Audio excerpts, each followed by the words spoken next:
अस्सलाम वालेकुम दोस्तों, आपके अपने चैनल प्योर देसी टिप्स में हम आपको खुशामदीद कहते हैं। मेरी तमाम नए आने वाले व्यूवर से गुजारिश है कि चैनल को सब्सक्राइब कर लें और मज़ीद ऐसी वीडियोस देखने के लिए बेल आइकन को दबाना हरगिज़ ना भूलें ताकि आने वाली हर वीडियो का नोटिफिकेशन आप लोगों को मिल सके। दोस्तों, कुजी रॉड सख्ती ना होना, रॉड में लागरी आ जाना, रॉड में सुस्ती काहली आ जाना, रॉड में इंतशार की कमी होना, रॉड का अंदर की तरफ धुस जाना या बेजान हो जाना, ऐसे तमाम तर अमराज के ख़ात्मे के लिए आज मैं आपको एक बहुत ज़बरदस्त नुस्खा बनाने की तरकीब बताऊंगा। इस नुस्खे में 4 चीज़ों के अलावा हमने रोगने तिल का इस्तेमाल करना है।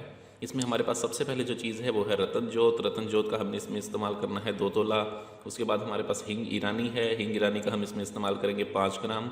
ज़ाफ़रान का हमने इसमें इस्तेमाल करना है 6 ग्राम और इसके साथ हमारे पास जौंक है, जौंक का हम इस्तेमाल करेंगे इसमें 2 तोला। रोगने तिल हमें इसके लिए चाहिए होगा 70 ग्राम। हमने करना ये है कि सबसे पहले जौंक को हमने खूब अच्छी तरह से खरल करना है। अच्छी तरह से खरल करके पूरे का पूरा तेल जो है हमारे पास 70 ग्राम हमने इसमें शामिल करके इसको 2 घंटे तक ज़ोरदार हाथों से खरल करना है। जब ये अच्छी तरह से खरल हो जाए, ठीक है, तब आप इसमें ज़ाफ़रान थोड़ी थोड़ी करके डालें और इसे खरल करते रहें। इसी तरह पूरी ज़ाफ़रान भी आपने इसमें खरल कर देनी है। उसके बाद रतन जोत है हमारे पास, रतन जोत हमने इसमें शामिल करके बिल्कुल इसको भी अच्छी तरह से 2 घंटे तक खरल करना है और उसके बाद हमने इसे 2 दिन तक हल्की कड़कती धूप में छोड़ देना है। 2 दिन तक कड़कती धूप में छोड़ने के बाद आपने इसमें हींग ईरानी के पाउडर को डाल के मज़ीद 3 दिन के लिए इसे धूप में रख देना है। 5 दिन की धूप लगने के बाद आपका ये नुस्खा तैयार हो जाएगा।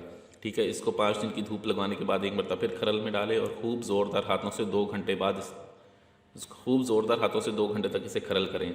ये आपका नुस्खा इस्तेमाल के लिए तैयार है। रॉड की लंबाई, मोटाई, सख्ती, ताकत और इंतशार के लिए नहायत ही ज़बरदस्त और आला नुस्खा है। इस नुस्खे को इस्तेमाल करें। वीडियो अच्छी लगी हो तो इसे लाइक, शेयर और कमेंट ज़रूर करें। मुझे अगली वीडियो तक के लिए इजाज़त दें। अपनी सेहत का बहुत ख्याल रखें। शुक्रिया। अल्लाह हाफ़िज़।